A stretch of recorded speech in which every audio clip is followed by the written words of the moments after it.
My name is Mark Bowd. I am the Senior Vice President of Metrostudy. I'm here to share with you the most recent findings of the Residential Economic Report National Edition. This is a quarterly report which presents modeled forecasts of housing over and undersupply, as well as over and undervaluation. We also present within the report forecasts associated with those factors which directly influence the housing market. We begin by identifying present and near-term housing market opportunities, and we'll follow that by a list of present and near-term challenges that the housing market faces. Let's begin with the economy. The United States economy continues on stable ground, with 2.45 million jobs created during the past 12 months.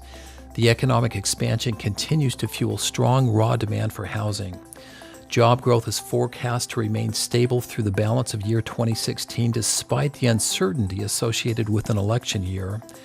Indeed, as political questions are answered, year 2017 may actually perform slightly better than our forecast of 2.54 million jobs being created in that year. Currently, 2.4 jobs are being created for every house being built in the United States. That current jobs to housing ratio is far higher than the long-term equilibrium level of 1.06 jobs for every house in existence. Housing demand is growing at over 2 times the rate of housing supply, resulting in continued depletion of distressed housing and continued positive price pressures. All sectors of the United States economy grew during the past 12 months except for natural resources and manufacturing, both which are probably related to oil production. There has been especially strong growth in education and health services, professional and business services, trade, leisure and hospitality, and construction. The public sector, which was the last sector to recover, is now adding jobs. The oil belt is losing natural resources and manufacturing jobs. That includes Texas, some parts of Colorado, and the Dakotas, though in many cases the increase in consumer spending is offsetting some of those losses in manufacturing and natural resource jobs. The surge in economic growth that began in year 2015 due to low energy prices has been more manifest in year 2016 as more of that discretionary income has been spent. This increased spending has contributed to a surge in renovation and refurbishment activity in existing homes, and we expect this trend to continue through 2017 and 2018. Also, we don't see any dramatic increases in energy prices during the next 2 years. By year-end 2016, the United States housing market will be 1.1% underbuilt. That translates to a shortage of 1.5 million houses throughout the United States. That doesn't necessarily mean that we could sell 1.5 million more homes next year if they were suddenly made available, because prices have risen to levels that offset that shortage. Still, there remains a high level of pent-up demand for housing, especially in the lower price ranges in most metropolitan areas throughout the United States.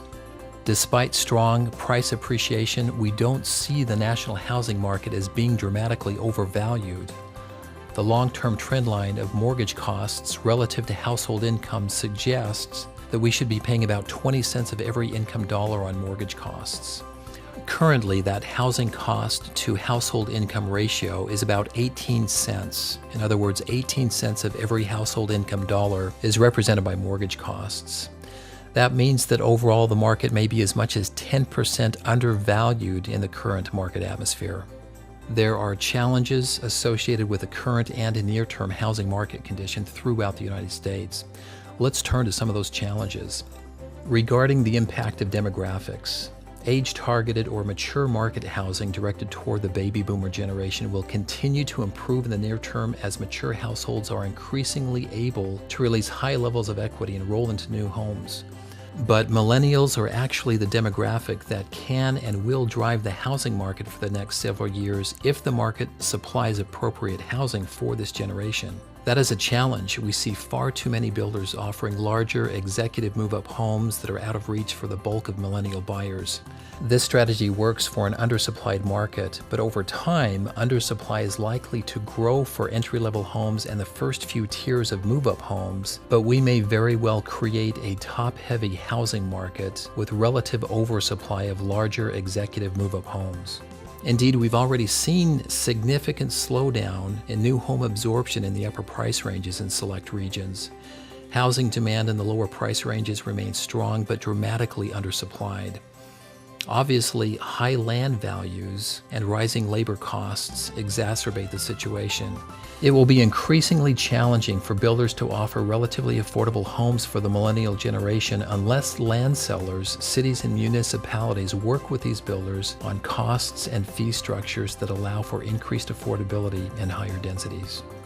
Usually, in an election year, there is a downturn of market activity, partly due to our shifted focus on politics and partly due to the uncertainty that an election brings. This year is no different. Indeed, this year is an especially challenging year due to the hyper-focus on the candidates and the uncertainty that the results will bring. Even if most voters feel that it is a foregone conclusion that a Clinton administration will secure the White House, it is not necessarily a foregone conclusion that the opposition will fall in line. That type of national discord causes huge uncertainties, some of which will continue after the election and continue to hamper housing sales. All efforts should be made to enforce a time-honored tradition of accepting election results and moving forward. We continue to struggle with rising costs, especially labor costs associated with construction. Retiring construction workers are not being replaced by younger workers.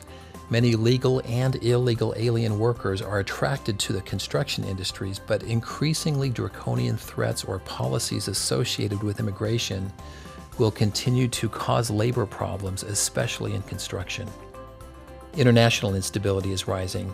Brexit is a good example of this, but there is also increasing instability associated with long-term oil prices.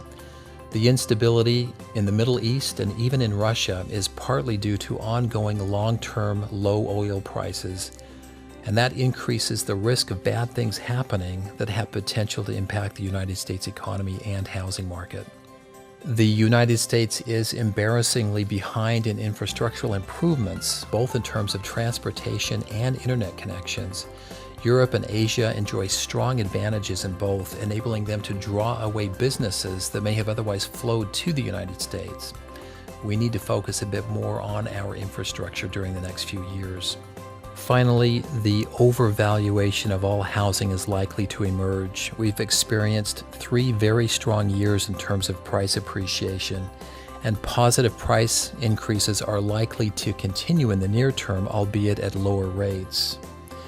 The result of that is increased overvaluation as not only prices rise, but as forecast mortgage rates rise. We expect the first increase in mortgage rates to be noticeable by December of this year, with gradual increases thereafter. The combination of increasing mortgage rates and increasing prices will cause overvaluation to occur in year 2017 and overvaluation to occur even sooner in select regions throughout the nation. Increasingly, affordability will be a great concern throughout markets in the United States. Over time, as mortgage rates increase and as prices continue to rise, we expect overvaluation to become much more of a consideration. That becomes noticeable in most markets during year 2017 and may become severe by year 2018. Increasingly, we'll have to pay attention to affordability in markets throughout the United States. In conclusion, and based upon most recent economic, socioeconomic, and demographic conditions and forecasts for the United States, we expect stable to strong land purchase and housing development opportunities to continue throughout the nation. However, as the cycle matures, there is increasing risk associated with international instability and reduced affordability in many markets throughout the nation. These model forecasts are available for every major metropolitan area throughout the nation.